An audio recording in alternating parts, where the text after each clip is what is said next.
Hello and welcome to Torment, Tides of Numenera. So, we are in the 5th Eye Tavern, and we're just scoping out the place, exploring, talking to all the patrons. So, hey, why not do it? We already talked to Tiboros, who gave us the word of Kura, and we should talk to his companions. COP? This woman's face seems timeless, neither old nor young. Unblemished, but somehow nor perfect. Her dark and wavy hair floats like a cloud to her shoulders. When she speaks, her voice is musical, almost artificial. I'm Ziobi. And you are? She concentrates, fingers presses to her temples. When her table mates start smiling, she pulls them away. I'm not actually a mind reader, like these two. I'm just a joker.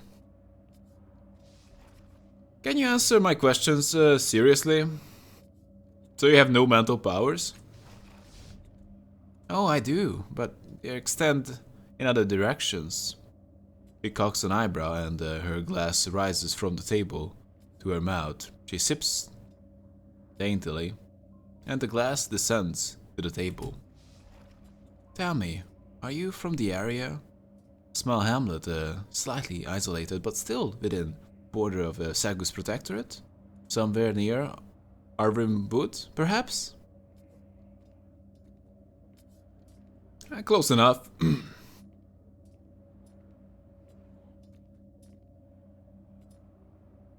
I already told the other guy, so might as well tell her. Actually, don't know where I'm from. I was born in a falling star. What? How's that you know the language here? You must be particularly observant. Your voice, your inflections, your mannerisms, they speak of someone whose upbringing was based on an older version of the Sagus Cliff dialect that suggests an isolated aldea or enclave of some sort. Although she claimed not to be a mind reader, Ziob's mind is impenetrable. She might as well be one of the bartender's pumps. Can you tell me more about the place? I'm Ziob. I hail from the western reaches of the Cloak of Kala, near Mareus. She bows her head modestly. I've had the opportunity to serve with my fellows here in a number of disturbances. Though, if you wish to hear more about those conflicts, you must speak with the Dama. I am their support, their backup, and if need be, physical offense. What's going on with this place? It's the 5th Eye. It's where the psychic and psionic of Sagus Cliffs have been coming for generations to protect ourselves from the noise of the city. Life is easier when you are among friendly people, those of your own kind. And though not everyone here is technically one of us, some of the people you see here are manifestations of our minds. Some of them were even called here by our minds. Some have come from other dimensions even. She leans back, tapping a finger on her lips. I have a challenge for you. One of the 5 of us who own this bar is a projection. Talk to the veterans of the Psychic Wars and see if you can figure out which one of us is the projection. You can ask each of us only once, so make your question count. Are you a physic projection? I know who the physic. I don't know. Are you a physic projection? No. Indeed, in fact, I'm protecting him now. It's my power that makes the projection possible. If I were you, I'd focus on physicality. Best of luck. Alright, so The Boros? The Boros is probably not the projection. Gotta tell you, it's a real burden of my mind to get the word of out of there. Not many people could contain it, so I'm trusting you. Hell's humanity here and Protectorate is trusting you. Be mindful of your duty. Now it's a heavy weight, but I think you're up to the task. He still fools a chuckle. You and I, we're part of the same story now, eh? Hope you make yours a good one. Seop says one of you veterans, psychic projection. Is it you? Psychic projection. That's an interesting way to word it. Z. He tilts his head toward Ziobi. Could you say that we are all psychic projections in one way or another? He lays in. Put it this way. Are you always how I picture you? Does your behavior change based on my thoughts?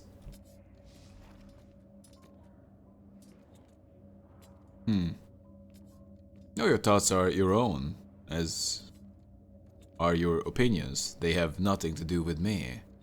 Yes, depending on that image anyway. I might change my behavior to improve your opinion. I suppose.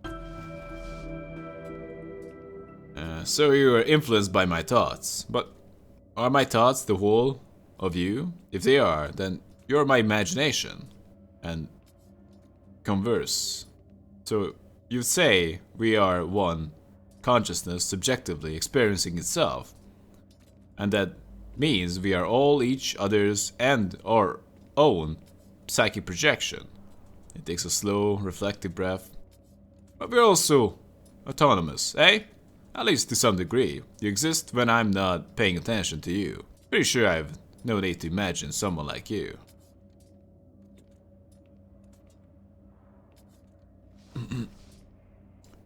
You might as well say that we are all interconnected at a fundamental level. That our thoughts and actions have effects on each other. It might not be reality, that is the truth, but we each have a perception of truth. It's a guiding star that we use to live our lives. It's not really for everyone, but it's really for us. It's our story. Dama rolls his eyes.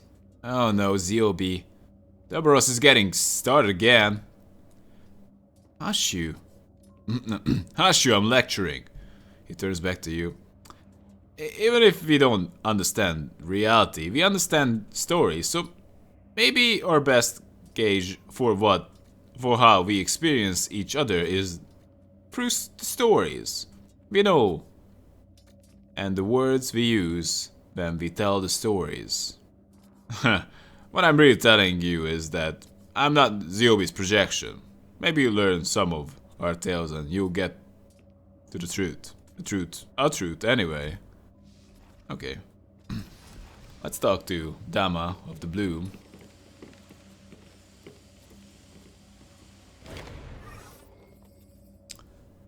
A wispy mustache on this pudgy middle-aged man would be almost comical if it weren't for his deep and despairing eyes.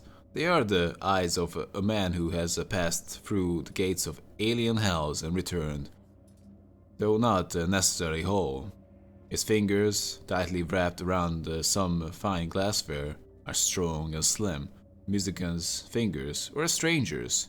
You can't read his thoughts at all. You might as well try to read the thoughts of a wall. Before you open your mouth to speak, he says, What is the place? That place in your head? That's a labyrinth.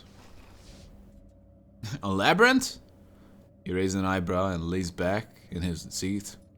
That's a novel construction. He starts ticking items off on his fingers. I've seen people construct psychic fortresses, cathedrals, graveyards, hellscapes, and vortices from which no life escapes. All dramatic places, all powerful, all unforbidding. But a labyrinth? Well, that's a whole different construction. That speaks to cunning and guile. Do you mind if I take a quick look? Seems like a strange thing to carry and not know anything about. His voice is polished and clean, friendly but intent. I'd rather you didn't. Go ahead. My thanks. Though I'm not often the wisest choice to let strangers enter your mind, I'll not do you any harm. Might even help, even.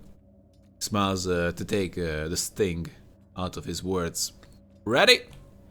He breathes in, and suddenly you feel you are tucked inside a gigantic prison with eyes peering in at you from all around. You're held tightly in an enormous fist. You are a flimsy piece of glass held up to the light, yet somehow it is not utterly terrifying. His words come to you as it from a distance. A shared space, such depths, such twists, it builds itself around your experiences, around those who share it with you. Shared spaces are occasionally dangerous, so I sharpen the part of your mind. His voice draws closer and the pressure eases. I don't probe deeply, but this would be an excellent battleground. If you lured a foe to you, you could trap it within your mind. You could destroy it. Oh, introductions, yes. Last after purging in. Wow, we got one intellect again. But I should perhaps maybe it's probably not the best thing, but I suppose sometimes you lose it. But okay, we gained some. That's okay. I'm getting smart. There. He sets the glass down and shakes your hand. I'm Dama. Dama of the Bloom. He pinches the bridge of his nose, his eyes tightly shut, and you feel a gentle and powerful presence surround your consciousness. I have a request for you. It might seem strange, but you have an interesting topography to your mind. You might be able to help us. The Fifth Eye is home to psychic veterans. They fought an incursion of nightmares, I suppose. Nightmares slithering into the city's shared dream space, eating minds and leaving husks behind. We called them the adversaries. We burned them out and cauterized the wounds through which they infected our reality, but I can't shake the nagging feeling that one of them survived and waits to strike. I trust my intuition, and now it's telling me to ask for your help. I'd be happy to help. What do I need to do? Making a note. He breathes a sigh of relief. My thanks. I feel the adversary. I know it's here. I know it's close. It's watching us, but it's hiding its presence, and I fear it will strike when our guard is down. It may well be in the Fifth Eye even now. He shrugs helplessly. Sadly, our Fifth Eye is blind. He jerks a thumb at the bartender. It might be that our foe has blinded us, but it might not have shielded itself from you. Look for it, and tell me if you find something unusual. I think I may have a lead on the identity of the adversary. I don't know. Zeop challenged me to find out which of you is a projection, so are you real? Me? I'm as real as they come. He slaps his belly. Could make a projection do that? Pauses. Come to think of it, Zeop probably could make one do that. And make it sound right too. It's good. But how would you test whether a psychic emanation was real? Let's touch Dama. He doesn't move, and your fingers sink into his flesh. He grins. Satisfied? Deborah said I should pay attention to your stories. I hate to say it, but he's right. For once, what do the others say about me? Do I even have any interesting stories? Anything about growth, journey, change? I'm not sure. I do have any good stories. I'm the same as I've always been. Sadly, more's the pity. They said I should focus on physicality.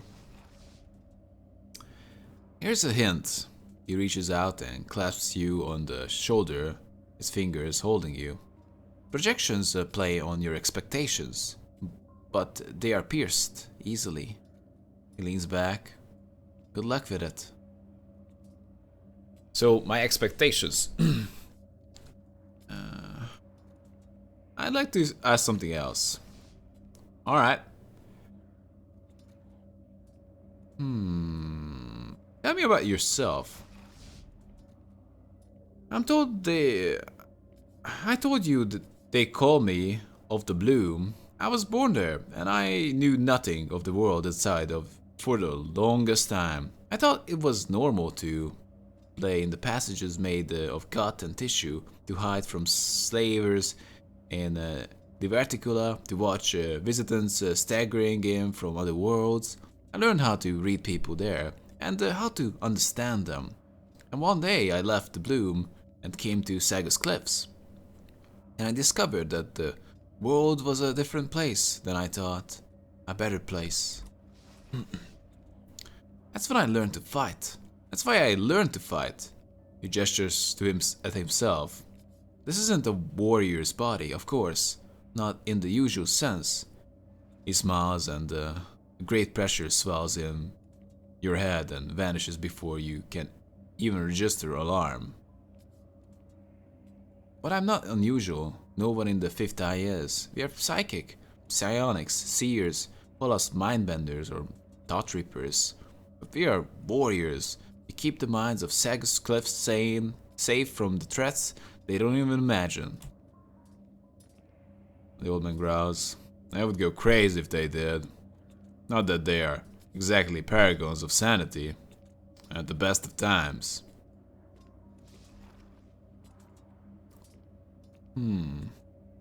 What is this place?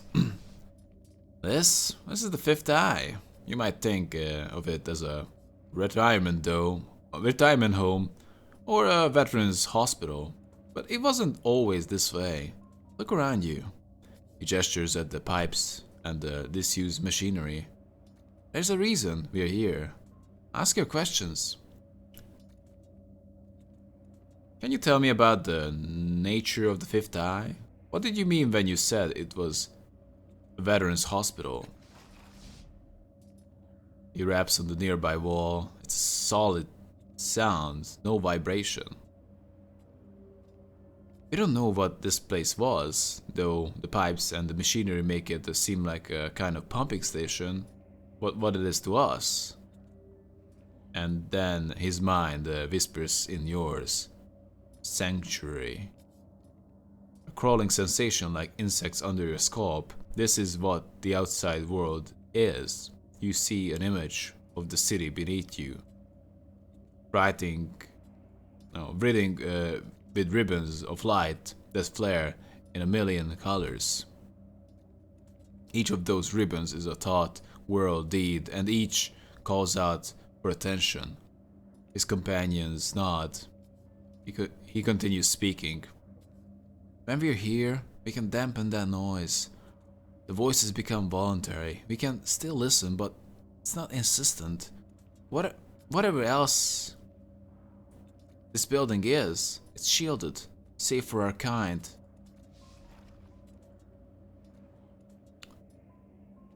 Tell me about the history of the Fifth Eye. The physically sensitive have been hiding here for generations. The endless battle, the cobbled breach, the rising blood, all the great psionic conflicts have victors and the defeated. But more importantly, they have the wounded, the veterans. The scars of 1,000 mental battles slip away here. We can let our guards down. He drinks, and so we do. It's a long story. I should write it down sometime, but I'm feeling lazy. Actually, let me ask about something else. If I can answer it, I will. What can you tell me about the adversaries? Good question. Better if I show you. He closes his eyes. You feel an insistent nudge in your mind, then your vision goes black, replaced with a nightmare. You see a void, oblivion, a place where black stars hang and shriek with formless rage. Violet lightning arcs through the sky, and you witness enormous masses of pestilent orbs raging against each other. Streams of conscious thought rocket from them, and they scream of need, desire, or hatred. Other emotions arise with these wisps of mental energy that curl like steam. They brush your consciousness with a touch beslimed with the unknowable hungers of alien mind. These luminous wisps quest through invisible cracks in dimensional walls. New worlds, unsuspecting minds, brilliant lights unfolded in adversaries, decaying orbits, imprisoned stars, winking out forever. I came through the bloom, shining and tenebrous at the same time. Whispers. They offered games, riches, promises for the future. I felt their passage and was afraid. And I hid my mind from their questing touch. I felt them reach for me, and I covered in my shell. She lays a hand on Dama's shoulder. Those who didn't hide saw the lure, and they were drawn into that unwinnable mental game, attracted by the lights of the adversaries' minds. They followed their own dreams into madness, psychics and normal people alike. The ruin of the city. It was... She shakes her head. You were wise enough to see beyond the lure and into the danger. You couldn't stand against them yourself. So you hid. We all hid. We all did. Not all. Some stood. They played the game and got cracked like glow globes. I felt them die, and their spirits got sucked into a vortex of endless fear. You did the right thing, Dharma, and I've told you that before. Fine, he replies, waving the words away. But you've seen what the adversaries are like now. Inhuman, with no negotiation. Maybe they're communicating with us, we don't understand them, but I tell you, if this is their hello, I don't want anything else to do with them. So those of us who survived the initial incursion gathered here. We set aside our differences and we fought back, but not without our losses. Our own losses.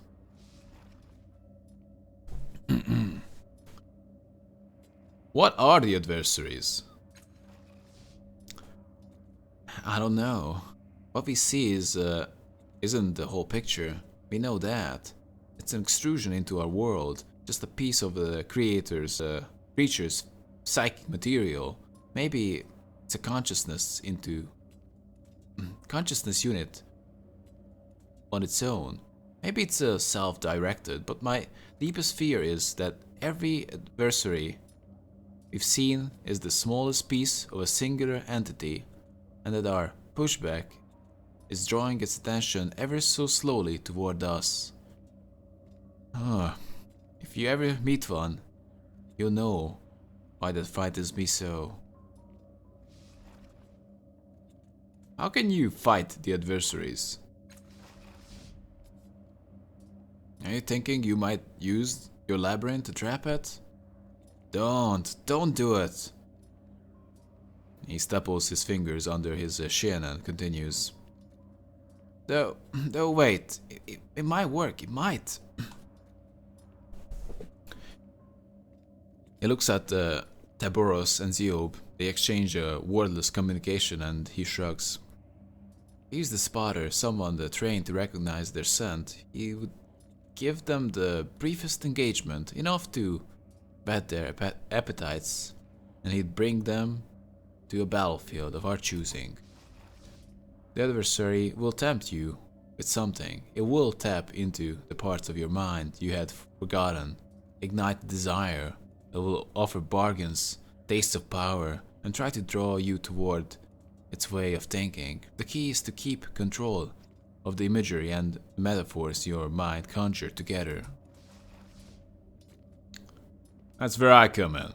He leans forward on the table, his gaunt faces seemingly even more drawn. I'd feed words and stories to our spotter, help him build an internal story that seemed to mirror what the adversary told.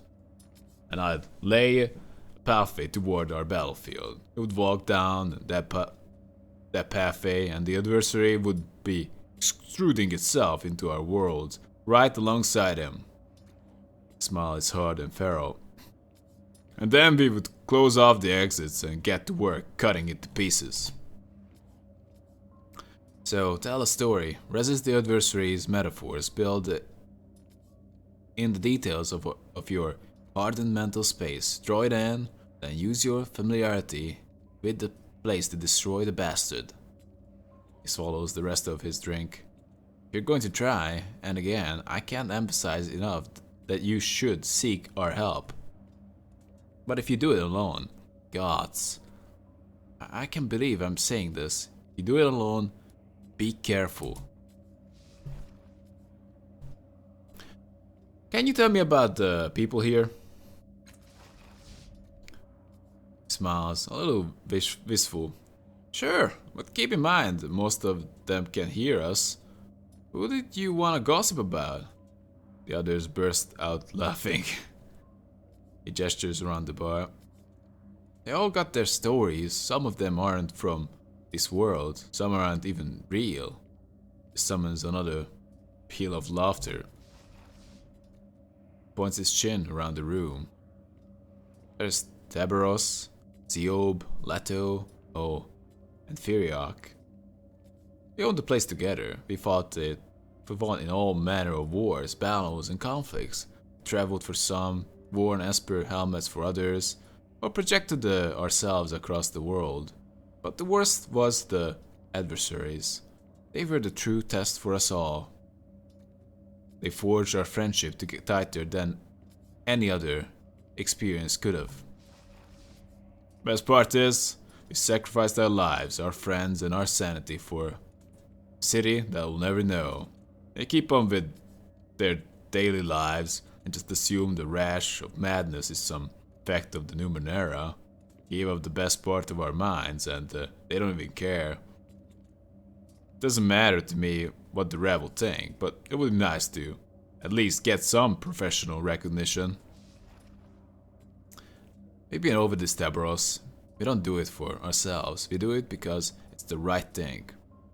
He's right though. Why would you save a city of people who don't care? They do care. Just can't defend themselves. Why does it matter if they know it or not? The important thing is that you took action. Sure, saving lives of people who flinch when they see me coming. I love seeing mothers snatch their children from my path. Clearing the insects from my bedroll is the next important step in knowing that I took action, because the ingrates of Sagus Clips won't even sell me a damn clean sheet if they were dead. At least I could steal their sheets. Oh.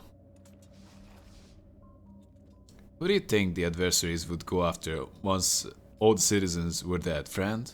You think they would head out into the world, leaving your mind glowing bright behind them?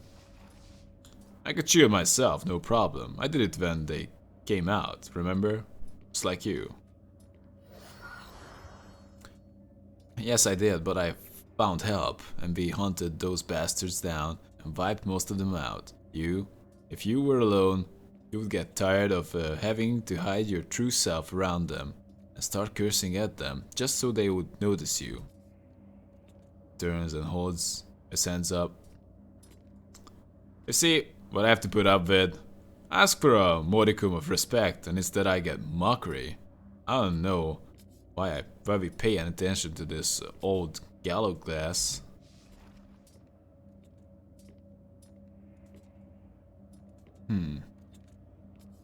Boros.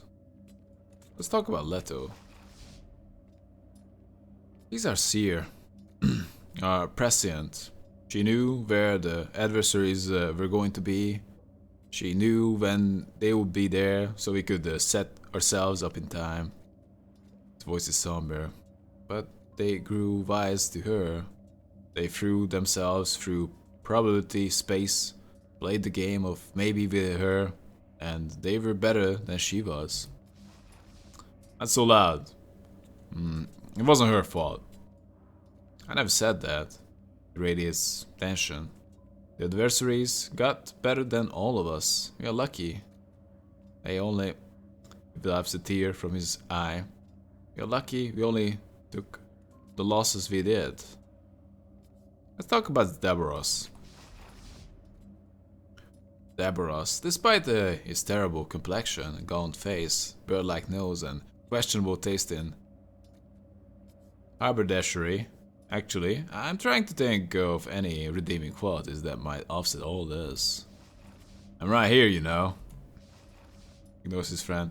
Oh yes, despite all these obvious disadvantages, Dabaros has become one of the preeminent warriors of language in the entire world. You can laugh, but the old saying is undeniably true. The tongue with the word is deadlier than the hand with the sword. Unless the sword hand gets you before you can make someone else get in the way. Mars. Ha! You can plant words in your mind that will activate and weaponize your body against itself. With a word, he can spin illusions inside your skull. He knows the hidden receptors and compartments of the mind, and he can whisper like you're dead. That's fair enough. Assessment, eh? His friend nods. Let's talk about Ziobe.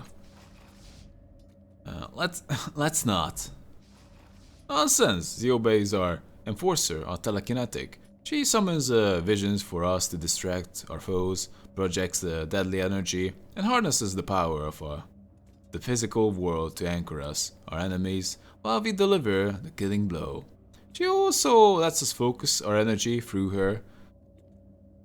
She's what you might call our heavy weaponry, because she makes the material world much more tangible. While we frolic in the playgrounds of the mind, she's concerned with more early matters. How poetic, you old scholar. Truly, you took the words straight from my... Why, you dirty thief. He holds his hands up in surrender. You were practically shouting, Ziobe. How could I help but listen? Let's talk about Furiak. He doesn't look toward the bar, but his mood turns somber. A true empath, our spotter, back when he could do the work, a brave man, aware of the risks he took, physically sensitive, able to catch the lure of the adversaries, and willing to run with it. If it hadn't been for him, we would never had the success we did. He looks down at the table. The last one we fought caught him. It took his... He pauses, lost in thought. He steps in. It took some of the things that make him special. He can't spot for us anymore. His powers aren't what they are. He's a shadow of his old self. But the old kissed sucker has our thanks anyway. He raises his glass toward the bartender and drops it on the table as Zio punches his arm. Oh, that's bad luck, you know. Don't you speak an ill word about him, Tabaros, not after what he did. You know how I feel about Furiak, Ziob. He swishes the liquid left in his glass, his head voice lowered. Before he lost his powers, he was one of the best of our team. One of the best I have ever known. They all nod. He cackles. But don't tell him I said so. Zio punches him again. How did you all come to this place? Frowns. It is called to us. It was a beacon. It was warm and welcoming. First time I set foot inside these doors, the noise from the outside world lessened. It didn't disappear. I can focus and hear it as I wish, but I could let down my guard, relax. He looks around the room. I'd wager the same is true of all the others. Okay.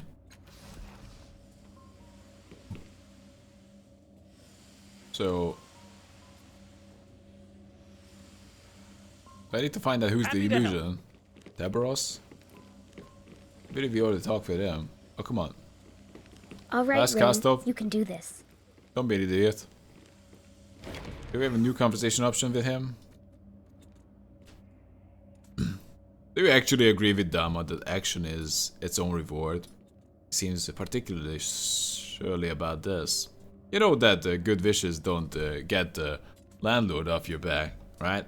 Satisfaction for a job well done, it doesn't magically bring food to the table. You and Dama both, it's like you believe a special world where people get by on force of their good nature. It's not like that. Maybe in stories, not here. You do the right thing because it's the right thing. So why would anyone do the right thing? Fame, power, legacy. All of that comes down to this. Making life something that's not a complete skit show. I eat scraps. I have to beg to make my cash, spin stories in seedy taverns, put up with people who never seen true danger in their lives. I've got to grin and take the heckling because, hey, being an invisible war hero don't pay the rent. Spits on the floor. Yeah, sure, I do it because it feels good, that's fine, but in the end you're playing with yourself, giving yourself a good solid stroke of the ego. That's all you want from your life, go right ahead. Me? I prefer to eat a piece of bread and that ain't moldy. I could plant ideas in people's heads, make myself rich by bending their minds, but if I take away their free will, I'm not any better than the despots I hate. Am I? Why would you handicap yourself? You got a talent, you should use it.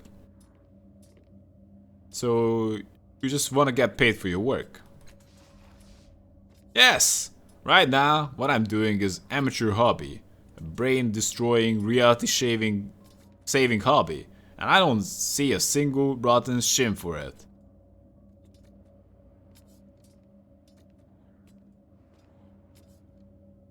I can't really bankroll the operation. Would it help if I thanked you and gave you money? I didn't save your life. If you gave me money, it'd be charity. I don't take charity. I don't want yours, either. All I really want is some damn gratitude for the life I've sacrificed in this invisible service. Hells, there's a street called Nana Torvus. Maybe she did some good work in her time, saved some orphans, brought some hope. Who knows? Why not name a street after me? After all of us. But no, we don't even get a trash-strewn alley to our names. Lucky if we get paupers' graves. Fact is, it's likely about my regrets. Way too late in my life to change course. Doubt I'll change a thing about what I've done, to be honest. Being unethical doesn't sit well with me. Turns out, so I'll take what I got. I really wish doing the right thing paid better though. Cheers to that. Absolutely. Yeah, I agree with that. That's part of the problem. If they're doing the right thing doesn't pay. Okay, Leto. That's why we have so many criminals. Because the people do the real job, don't get paid. I knew you would return. Zeop says one of you is a psychic projection. Are you the projection, or are you real? Probably she's the projection. Who can say what reality is? I see strands of possibility trying the future and past together. Probabilities grow and decrease. In a small probability is a small probability a reality? In one universe it will be, in another it has vanished into the web of might have beens. An opportunity for nostalgia of gratitude and avoiding it. I'll tell you that reality is more than our perception of time. It exists beyond us. What is in the past extends in the future. Touch the threads of the past and you can see their intended shade. Know that it is that you seek and you will be able to discern your reality. What are you even saying, Leto? Smile touches her lips. Only that we would question reality. Must know how that reality should behave. He faces you more fully. I'm not this projection you seek. Can I just touch you? Can you tell me more stories about your colleagues? No, that's all I want. Farewell. Safiriak, are you the projection? How can I serve you today? Someone said you're blind. What does that mean? I used to be the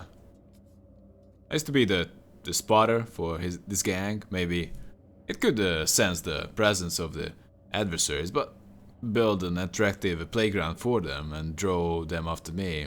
The last one I faced, though, his face falls and he draws into himself. It burned me out. It put out my eyes. It burned me out. It put out my. And then he's back to normal, smiling as if nothing bad happened. Zeop challenged me to find the person who is a psychic projection. Are you this one? Are you the one? Now, why would I come right out and tell you? If Zeop playing a game, why should I spoil her fun? Come on, puzzle it out. But let me offer a clue. Know your subjects. I guess that's the kind of thing an empath would say, eh? Now I hinted that I should touch you. He seems to consider for a moment. Fine, touch away. His flesh is as hard and unyielding as sin steel. Clean living, he mutters. I was said I shouldn't know about people's stories. And what stories do you want to question? What? Did I read it correctly? That was said I should know about people's stories. Okay. And what stories do you want to question? I was the group spotter, an empath, until the adversary burned out that skill. That's basically all you need to know. I thought said you were an empath, not a telekinetic. Did she now? He looks over at her and frowns. He shrugs. What if I developed telekinesis after the adversary stole my empathic ability?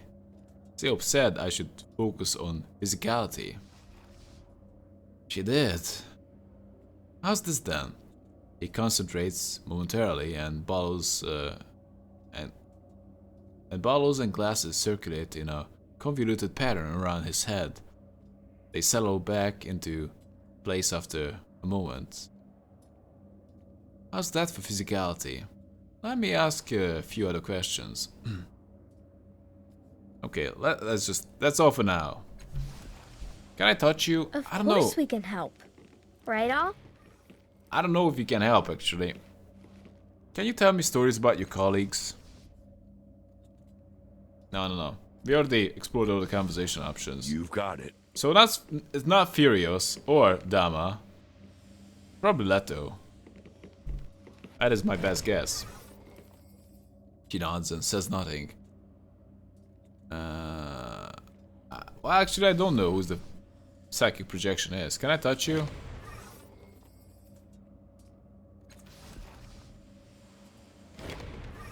I explored all the conversation options. I know who the psychic projection is. She laughs and crosses her arms. Who? I think it's you, Ziobe. I think it could be her. It's either her or Leto. Sorry, it's Firiak. If Dave's from the bar. We all know, but... He swallows. I'm sorry, this is hard to talk about. I began manifesting him after he was killed. Wow, really?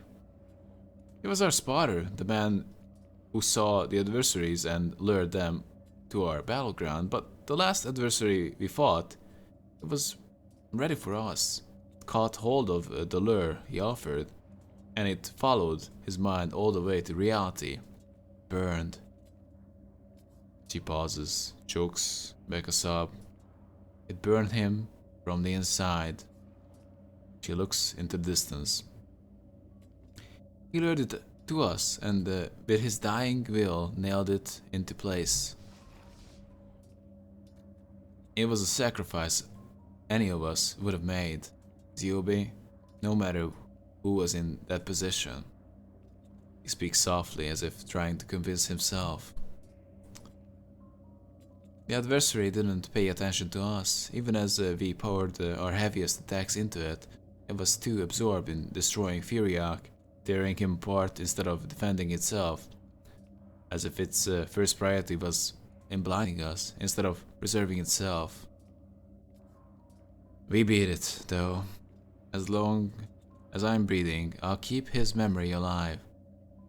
He'll serve his drinks and make his bad jokes, and everyone here will feel welcome. It's the least I can do in his name. What? Okay, I even touched him. Like, I gave it a best shot. Farewell, then. May the wind carry you. Wow, let's talk to this guy. Sir Arthur. This man has a leathered dark brown skin and hair as white as the full moon. He peers at you from beneath long strips of eyebrows, sucking on a long pipe that has been made from either segmented wood or the leg of an enormous insect. His clothing is blue and formal, like a priest or a professor of some kind. All over him, on his belt, in every pocket, on both shoulders, even hovering in the air around his head, are glowing, cheering devices of all kinds. Let me guess. He sucks from his pipe. A ball of green stem floats away from his mouth. You're a traveler. That much is clear. An explorer. Yet you have the look of a farmer visiting a teeming metropolis for the first time. He taps various relics on his person. Have you seen the like? Have you? Fortunately for you, I adore educating folks on the subject of the Numenera. I've also traveled extensively and seen much of the world. Go ahead, ask me whatever you would like to know. A bug-like creature perched on the side of his head begins glowing. It crawls into his ear and he pauses as though listening. After a moment, the bug scuttles out and resumes its perch. He leans forward and lowers his voice. So you're a mind reader, eh?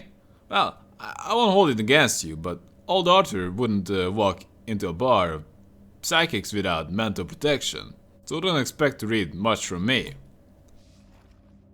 How did you know I could read your thoughts? Norman told me. Points at the bug, now burying itself in his shock of white hair. He can detect that sort of thing, and then this one blocks it. He pulls a circular device from his pocket. I don't like letting people know what I'm thinking. Too dangerous. He puts the device back into his vest. That's the new disc, of course. My first psychic blocker used to melt brain matter. Provoke people to no end. Especially those who didn't know their friends were psychic. Who are you? Goodness forgive me.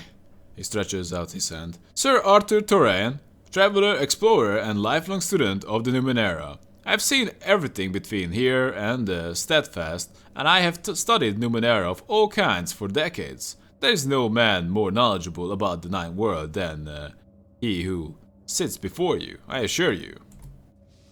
Why are you here? Knowledge, of course. I have traveled all over the Steadfast and the beyond, but I had to know what was beyond the beyond. Who knows how much time I have left on this world? I want to see for myself. Why are you here in this tavern? The patience. He lifts his glass enthusiastically. I'm trying to determine the nature of these fantastic liquids. All the people here are quite informative. No better place to learn about a city than its taverns. He takes a deep swig from his glass. What are the Numenera? His eyes light up. As to do a number of devices on his person, though you cannot see why. The Numenera are practically everything around you. We live among the detritus of uncountable civilizations, many of which we were more powerful than you or even I can imagine. Everything they left us is the Numenera. Weapons, power sources, medicines, gales, plants, animals, or even the very dirt in the ground and shins in your pocket are examples of the Numenera. It's such a broad term that Order of Truth has categorized the Numenera with terms like oddities, ciphers, and artifacts. Of course, any true student of the Numenera considers these categories too broad. Still, I have my own distinctions, but that is neither here nor there. He takes a puff from his pipe. In any case, it is the Numenera that powers the wonders of the world. From an explorer esoterist to the datasphere to the drinks in this very tavern.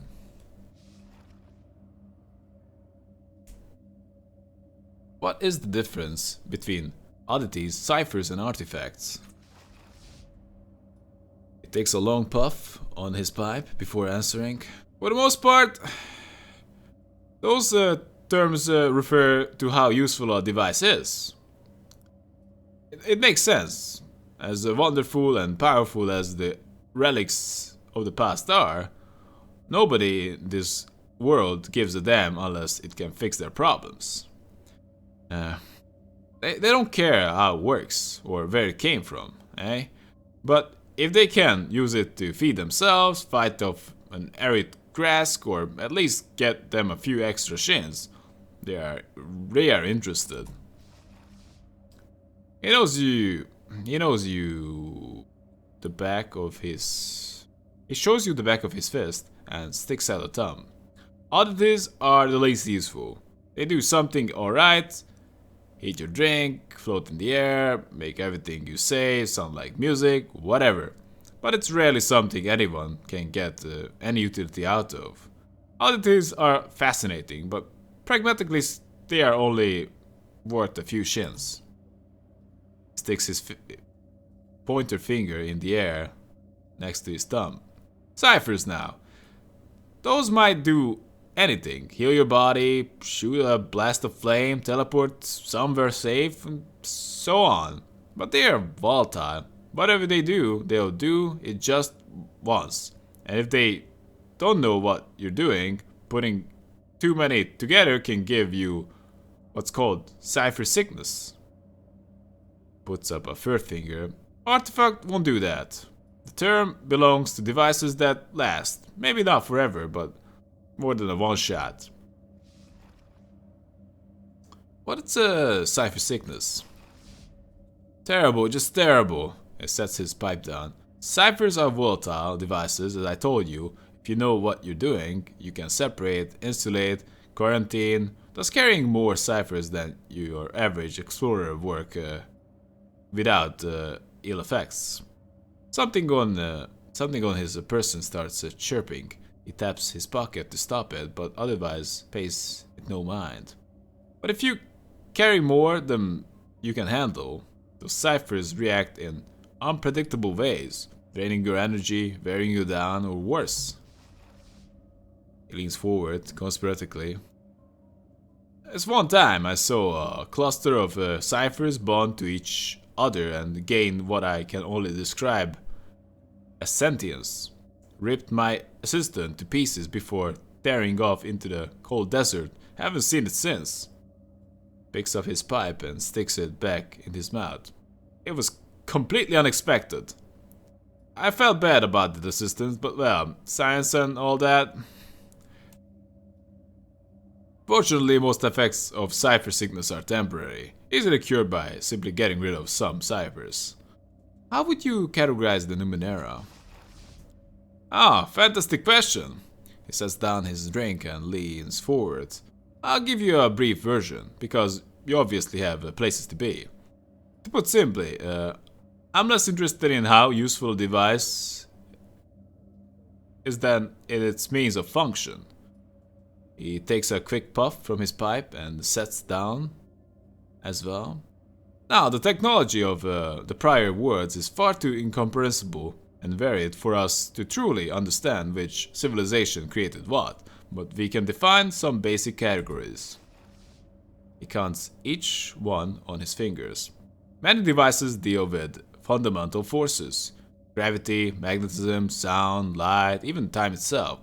Automatons and created intelligences fall under artificial life. Biotechnology covers a wide variety of Numenera. Many plants and animals that we consider natural were in fact created by prior worlds for some arcane purpose. The bloom may fall under this category. Someday I'll hire a team to find out, if I can find anyone reckless enough.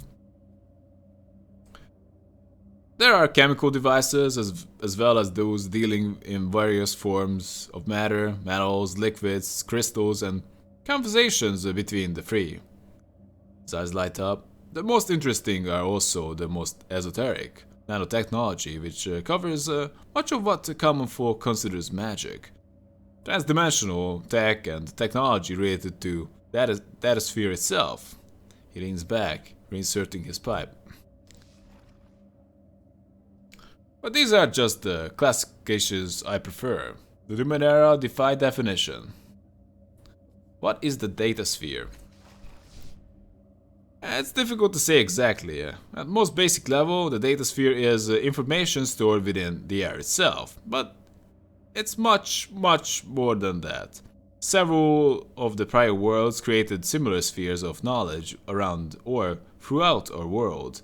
Our term data sphere encompasses all of them, the connections between them, and the effects thereof. For example, he lifts a knobbed finger. People talk about glimmers, visions from another place or time. These are actually some portion of the data sphere accessing human minds. Some ciphers, even some nanos, can access arcane knowledge from the data sphere. Even so-called telepathy is sometimes two people communicating through the data sphere without realizing it. The data sphere is a subject of research. As a subject of research is far too large for several lifetimes. Alas, I have only been able to spend my time delving into devices that seems to use, but not the data sphere itself, or rather the various and incompatible networks that compromise the data sphere. Perhaps someday. What are esoteries? Esotery is the common name for any various powers or abilities that cannot be explained by our understanding of science. Animals are capable of esoteries more than most, but other people and even creatures sometimes exhibit powers that we would call esoteries as well. What are Shin exactly? He peers at you over his glasses. Are you new? You're new, aren't you? She's our currency. The priests believe that some very ancient prior worlds used specific metals or crystals as currency, per their rarity, but of course no metal is truly rare anymore. Half the nanos I've met can transmute metal into crystals. Why?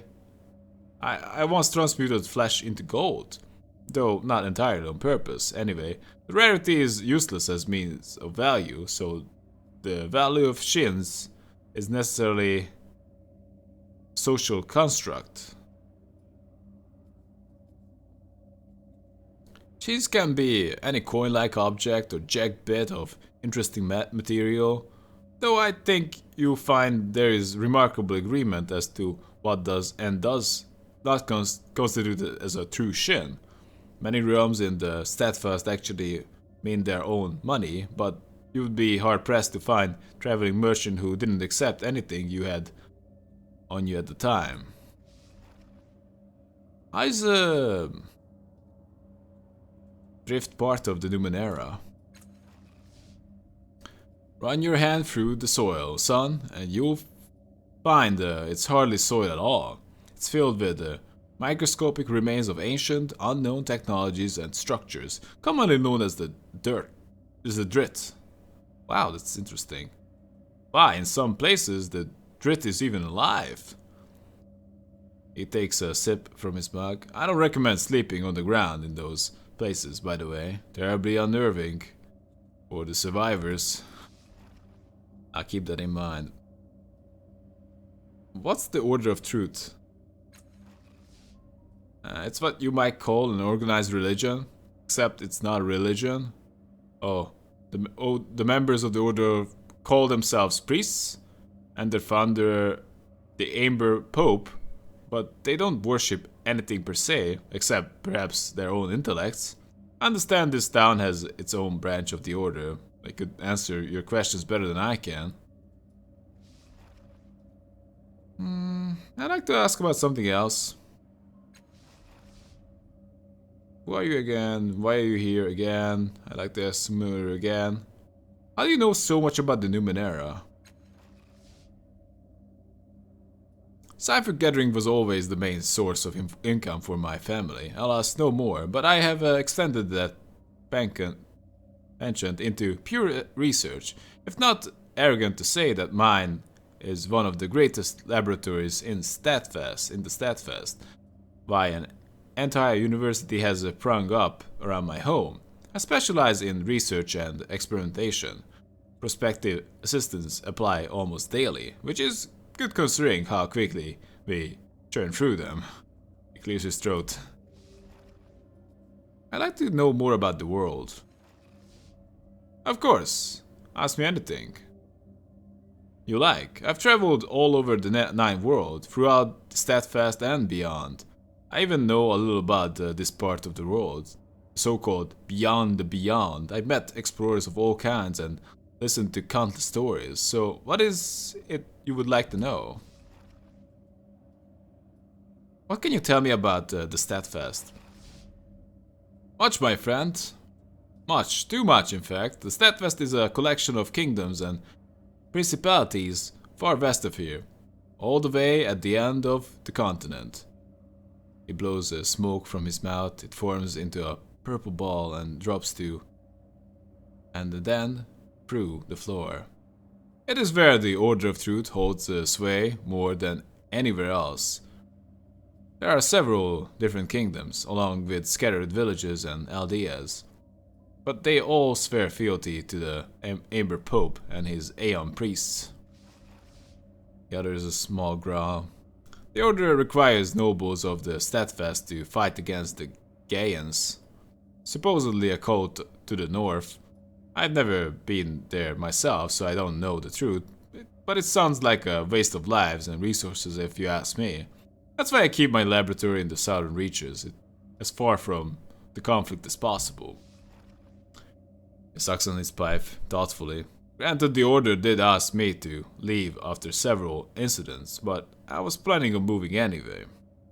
What can you tell me about the Beyond? A wilderness between the Steadfast and here. Highly dangerous. His words seem meant to frighten, but he has an excited glimmer in his eye. Some of the most interesting claves and villages can be found there. I found one village whose people hovered a meter off the ground from birth to death. The villagers of another world would tell you the exact method of your future death. I can't say how accurate they were, though several of my assistants tendered their resignations. Further out is the realm of the most deadly creatures, landscape and weather. Oh yes, he says, seeing your expression. The land and the weather itself will rip you apart in several locations in the beyond. You've heard of the Iron Wind? It is but one of the cruel rulers of that land, though perhaps the most infamous. A cloud of invisible machines altering the physical structure of anything and anyone it touches. He grins widely as he brings his cup to his lips. Truly terrible. What can you tell me about the areas beyond the beyond? You're in it, friend. I call it the Sagus Protectorate, or at least this portion of it. There is the Sagus Cliffs and the Bloom nearby. I've heard of places like Haraf and Mirajolios, far to the east. I'm most interested to explore this valley of dead heroes I've heard so much about. A place to inter the dead. Bound to be some very interesting relics in a place like that. In truth, I'm only a recent arrival to this place myself. You would better speaking with the locals. What can you tell me about the different kinds of explorers? Brave and intrepid souls, my friend. Explorers come in all shapes and packages, but I think you will find that most people prefer to label the bravest explorers as glaives, nanos, or jacks. Glaives are the elite warriors of the world, nanos are those who study the Numenera, using it to perform powerful esoteries. He taps his yellowish ash from his cape. Jack is something of a catch-all term. They're mostly pragmatic folk who know a little fighting and a little Numenera. Jacks of all trades, as it were. But explorers of any stripe are useful to have around, especially if you're expecting trouble. Why do they call this the Ninth World? An interesting question. He takes a preparatory swig from his cup. One would think it's because 8 worlds came before us, but even a cursory study of the Numenera reveals far too much breadth and variation for there to have been mere 8 prior worlds that created it all. One then might ask what qualifies as a world. You could say the first through 8 worlds are defined as the most powerful or influential civilizations of their eras, but even that fails under the most basic reasoning. If the previous 8 worlds we referred to were the greatest of the ancients, then what qualifies this world, wherein we cannot even understand the most basic theories governing a time augur, to be the 9th? The truth, I'm afraid, is that we call this the 9th world simply because that is what we have decided to call it, no more and no less. Why do we call it the 9th world? Again, oh, never mind that. I'd like to ask about something else, actually. I'm pretty sure that we had all the conversations. Of course. Thanks for that. That was pretty helpful. Alright. Let's go. Let's head out. We had a little talk here. And, I believe I talked to everybody. With the talk we needed to. We didn't get any closer to finding out how to help the guy. How's it called? That beast? Doesn't matter how it's called. I'm going. Let's just go outside. So we need to find a way to help the beast. And we need to find a home for this young girl. Home, doctor, not sure. I don't want to go back and sell her back to slavery. I'm ready. Because she's just not useful as a companion. But, wow, you're running? Dendro Hur cultist. Slow down! Anyway, I believe this is a good place to take a break, so hope you guys had fun. Tell me if you did, and see you around, guys. And have a good one.